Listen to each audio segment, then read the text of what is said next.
Sky looks awesome. Looks a lot better in person than it does probably through the camera. Everything does. It's weird with cameras, like modern kind of cameras, phone cameras and stuff. I noticed years ago when I was younger, it felt like everything used to come across through a camera a lot more like it looks. Now it seems like every time I try to take a picture of something or I look at something, it makes it look like way further away, you know what I mean? So I don't know what that is. I don't understand that at all. But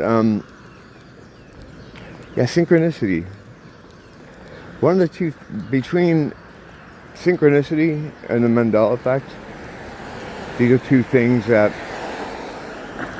seem to be the most sort of active entry points into trying to figure out what exactly is going on with the system.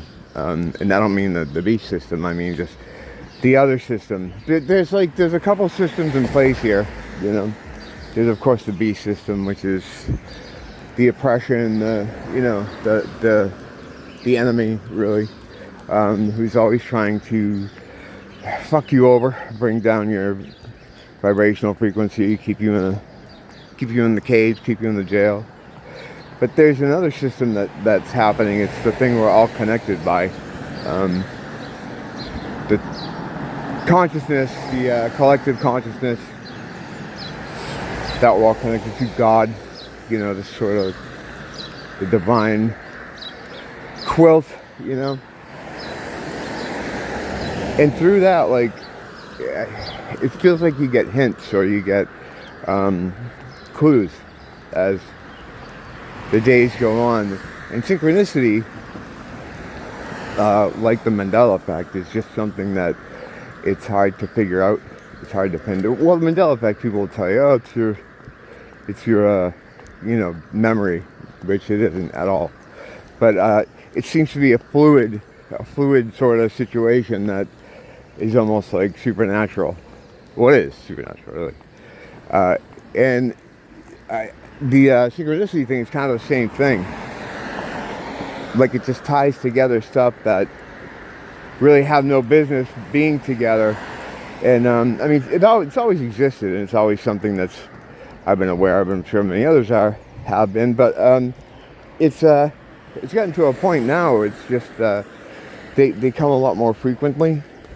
And the connections are way more tenuous, like things that don't have anything, not, I shouldn't say tenuous, but things that normally don't have anything to do with each other. They're really stretching across the gap to pull together the synchronicities. Like, what was a good one today? I've been torturing Nia around the house with this song from a band called Sparks, where one of the lyrics in the song is lights out to Ibiza, Ibiza. I don't know how you say that. It's a country, it's a place, it's a town, it's a village. No, Ibiza. Anyway, it's one of the lyrics in the song, and I've been just singing it to her incessantly over the past week. Yeah, I'll get little tunes stuck in my head, and for some reason I feel like I have to punish her with them. So I walk around singing this all the time to her. And I saw today, well, actually I saw this yesterday, that Duran Duran is back together with Andy Taylor to work on a new album to be out, they say, this year, which would be great. And this is being done, I imagine, excuse me, because he's terminally ill with cancer. It's a sad reason to get together, but I'm glad they are. You know, most fans of the band have wanted this, I think, for a while. It's too bad that things have worked out with him over the years the way it has. And I know this personality stuff, so You know, I'm not gonna say, oh, they should have gotten together with him, or they should have did this, they should have did that. I mean, when he first came back, when they all had that reunion in 2001, it seemed like, was it 2001? I think it was, yeah, or 2002, when they started playing shows. It was a while before they put an album out, because it took them a while to get a label. At first, there weren't a lot of offers. They decided they would, at personal expense of themselves, they would use their own money and get a tour together, just to show that there's still some viability in the band. And of course there was, you know. I think they'll always have a core following. They seem to be that way. They're like almost like a cult band in that sense, where they have a very strong following, but it varies in size over the years, you know. But there are always going to be people interested in them, and at that point, to a point, you know. And at that point, Illuminati confirmed, they hadn't been around in the public eye, touring in the mainstream, kind of. You know, they were doing their thing, but there was only a few original members, Simon and Nick, and their last time they had been really sort of relevant to the charts or whatever was the Wedding album in '93. This is like 10 years later, you know. So getting together with Andy, as a fan, I was psyched about this. And eventually when they got the album out, Astronaut, it was kind of a disappointment. It seemed like it felt like there was too many cooks in the kitchen situation. Like you could feel listening to it that this was an album that at one point was finished, and then they decided it wasn't, and then they decided it wasn't again, and they kept like restarting, re-adding. It seems like when you listen to it, it's like a compilation, or like one of those like era kind of releases, like, you know, 2001 to 2006, you know, the best songs from you know, a little stretch of albums. It's like a compilation record. It doesn't really hang together too well, and some of the better songs ended up being left off, you know, for B-sides or not even any sides. I think Beautiful Colors was one of the ones that was supposed to be on there. That was a great track too, and that's kind of a shame. So it was like a weird piece together Frankenstein album of new songs. So it's just odd. But for whatever reason, and I like it still. You know, there's some good stuff on there. There is no one better than being nice. That's some song I was trying to think of. I was gonna say Fine, and I'm like, no, it's Aerosmith. Nice. That would have been a great first single. You could play like Armchair Quarterback Fan Monday morning with that album forever. You know, how they should have did this or that, but whatever the case, it did okay. It did better than anything they had released in a while, but it wasn't really the comeback they needed. But even more of a problem was it felt like after the first couple of years, you'd start seeing like Andy would dip out. He'd be missing shows for different reasons. And I know his dad died at one point, and the reasons that he wasn't around could be, you know, I'm sure they were valid, but it was hard to miss that he was his commitment seemed to be wavering. And I know he's always had like a personality problem with some of the members. I know him and Nick have never really gotten along. This goes back way to the 70s. Whatever. I mean, it sounds silly that men of that age can't pull their shit together, but at the same time, you really have to be in that kind of situation to understand what's going on. Sometimes it is hard to just be around people, you know, especially in a band situation. It's like, who knows? And Andy seemed to, he's more pragmatic is the word, I guess. I don't know. He kind of just, the money isn't all that important to him. The fame is important to him. It seems like he just wants to be able to do his own thing and be happy. And he's had like a good career of production work and doing his solo stuff, and, you know, So yeah, he split. But the reason he split this time wasn't so much about, you know, the even though there was a bit of a wavering commitment, it felt like the whole Justin Timberlake thing, the Timberland album, which is a shame because I guess the label at the time was trying to get everyone to work with them. They approached Trent Reznor. He said, "Fuck no." They approached what's his name, Chris Cornell, and he did it. And they same thing with Duran. They approached them, and Duran did it too. I think Duran was in a position where they wanted to just make good with the label. They wanted to be on the label's good terms with the label, and they figured, hey, if we do this, maybe this will give us some kind of, make some people happy. And they were right in thinking that. The problem is, it's like, it's a completely different shift in sound. I mean, they've always been like a somewhat of a dance band too, and they've had, you know, stuff with Nile Rodgers, and there's always been that element, but not to this extreme. This is very, very different, you know, to pivot into this whole thing. And the shitty thing is like, if they, you know, they lost Andy over it, but if it had been successful, even commercially, it would have been worth it. But as it turned out, they ended up losing Andy. They didn't get any commercial success from it, and even the fans didn't like it. So it was like a lose, lose, lose. It was a big gamble, and they fucking lost big time. There's still some stuff on that album I like. There's what's on? I like The Valley. Again, it sounds nothing like them, and I know they like to genre bend and try different things, but this really felt like just a Timberland album with Simon singing on it, almost like a Simon Le Bon solo album or something. Yeah, and I remember thinking at the time, just like, Andy, you lost Andy for this? It's just like, really? And I think it was at that point that I kind of like, I ducked out at that point.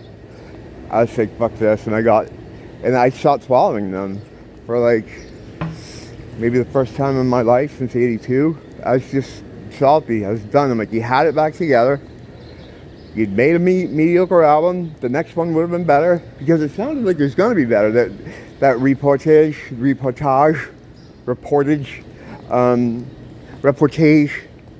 where what I was hearing about it from them, it sounded good. You know, they're going back to having a sort of more of a guitar element, and they were describing something that sounded good. Of course, later, when they would talk about it, they would say, it was just white boy rock. And it's like, really? Well, you working with Timbaland now, so you're in that community or something? Pretty crazy, but yeah, that was a disappointment, man. So they had to bounce back with something like All You Need Is Now. That was kind of just not a retro album, but who's that guy that produced it? Was it Mark Ronson? Am I right? Yeah. He kind of saw what was going on. He's like, we have to get these guys back to a point where, you know, it's like the Apology album. And that album was great. I didn't hear it at the time, though, because I was out. I didn't come back till right after Paper Gods, you know. So I was out for a little while. I was just fucking, I'd had it. I'd had it. And that album All You Need Is Now is really good. But it was a bit retro. It was a bit derivative of older stuff. But I don't mind it, because I like the older stuff. Some of that, like Being Followed, and some other tracks on that album almost sounded like stuff that you hear on the first album. It's great. I was hearing it in hindsight, you know, when I came back to, you know, following them after a couple of years. So I hadn't really, I had to absorb that in a different sort of atmosphere. It's not the word I'm looking for. So my Alzheimer's kicked in a different environment. I don't know. Who knows? After the fact, out of context, I guess that's the closest I'm going to get. But yeah, and I loved it. I think that album is great. And it seems like once they got people's kind of they built some sort of trust with the fans. Then they hit him with fucking Paper Gods, which is like another one going in the wrong direction. Paper Gods was like, seemed to be the ultimate, like, they always had this thing where they wanted to be current. You know, if you hear the guys talk, they always talk about when they're doing new material, how well it slots in next to like current top 40 or current new material. They want to be like relevant and current all the time. And the problem is, though, their sound isn't all, and when I say sound, I mean the mix of rock elements and new wave elements that is the corner or the foundation of a Duran Duran sound, isn't always what's happening. So they'll go in these wild kind of tangents. Like if you listen to, like, you know, Last Night in the City, the song Paper Gods, and then Pressure Off, it's like 3 different bands and 3 different kind of top 40 genres. It's just weird. So why are you doing this? So Future Past, though, that's where they pulled it together. Future Past is, it's so great. It's unbelievable. I didn't expect it to be that good. I don't think a lot of people did. I think a lot of people were surprised by it. It was just perfect. It's like, yeah, there is a little bit of them trying to try new things, but it's not as egregious as like, we're just gonna, you know, play in the style of this current artist. There's a little bit of that, you know, but for the most part, it's not a throwback album. It's just what these guys would sound like at this point in time, you know, developmentally along the line, musically, which is kind of what you'd wish they would do every time.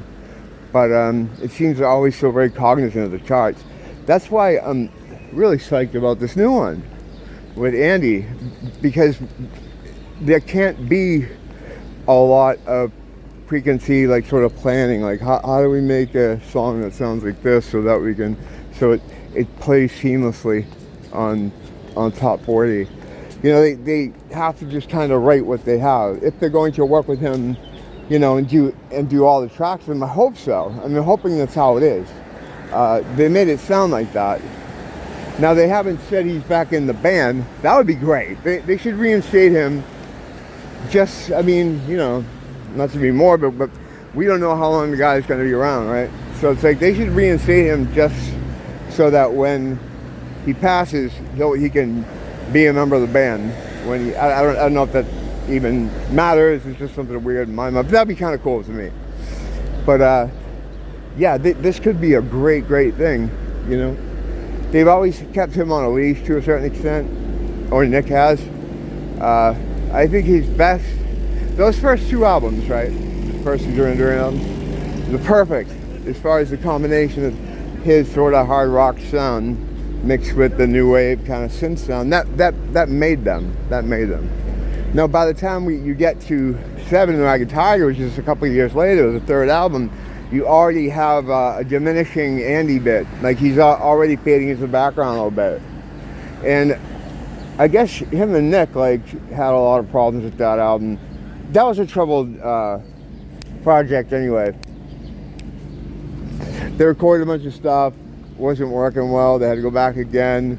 You know, by the end of the last sessions of that, it was just Nick and Simon, and that's where you got Secret October from.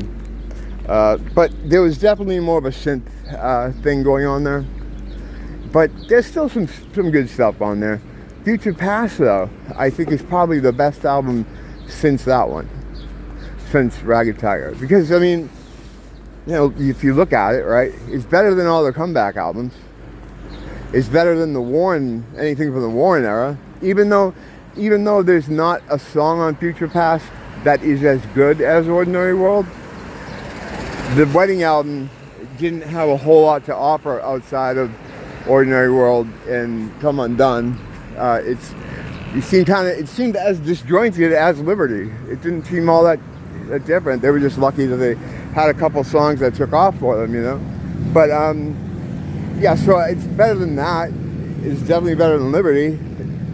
It's better than Big Thing. It's better than Notorious, you know. So what do you got? It's not better than So Red the Rose, though. See, that's the thing. That's always the Arcadia in the room. Because that album should have been a Duran Duran album. Can you imagine if they took that, right, and added some of the stuff they worked up for Power Station on there? Like that album with Some Like It Hot. Even Some Like It Hot. Just adding that to that album. Having all 5 of them on it. Oh my God. It could have extended their run. It could have stopped the decline. I think it would have. It would have at least slowed the decline. That 85 drop off. And then add like Beautiful Kill on there too. Just to, you know, you see that bands will do like a soundtrack song and they'll add it to their regular next album or something. So you add like, now I'm doing the Fantasy 1985 album that doesn't exist, but adding Some Like It Hot, Beautiful Kill onto the existing tracks, you know, that sounds So Red the Rose. So Red the Rose is just, that fucking thing's a masterpiece to me. It's just everything about that is great. After Rio, that's probably my favorite Duran thing, for sure, you know. Is it better than the first album? Yeah. Yeah. It's like the perfect realization of the Nick Rhodes art rock kind of idea. It is missing that sort of, that John Taylor thing though, that sort of, I guess, more funk thing. But if they added tunes from the Power Station to it, that would have made a big difference. Maybe not Bang a Gong, but you know, oh, why not? Yeah. Imagine that, an album like that. Holy shit. Yeah, the situation would definitely have been different. They would have been able to hang in there for a couple more years instead of beginning a slow decline. But anyway, this is a long way around in circles just to say that it's great that they're making an album with Andy. I can't wait to hear what they come up with. And they're saying it'll be out this year. And yeah, why not? I mean, as long as the thing is, it's like they have a goal. And sometimes when you have a goal, like we're doing this to get this done, you know, there's a time crunch to it. There's not going to be a lot of sitting around or trading demos between each other for, what do you think of this, what do you think of that? It's, when you have a game plan like this, it seems like it's easier to accomplish your idea. Well, in music, it is anyway. I don't know. So hopefully it's great. It'd be good to hear him reinstated, but I don't know if that's, there's a lot of legal shit with that too. It could just be a symbolic reinstatement too if they did, but however they do it, it's glad to hear about this. And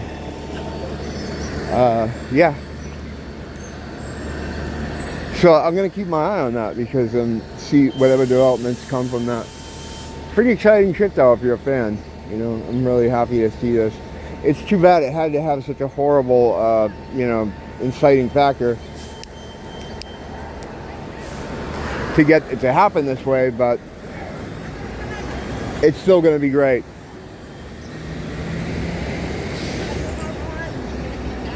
I got to finish my morning walk here and get my head straight on. Figure out what we're going to do today. Still blame the teacher, blame the school.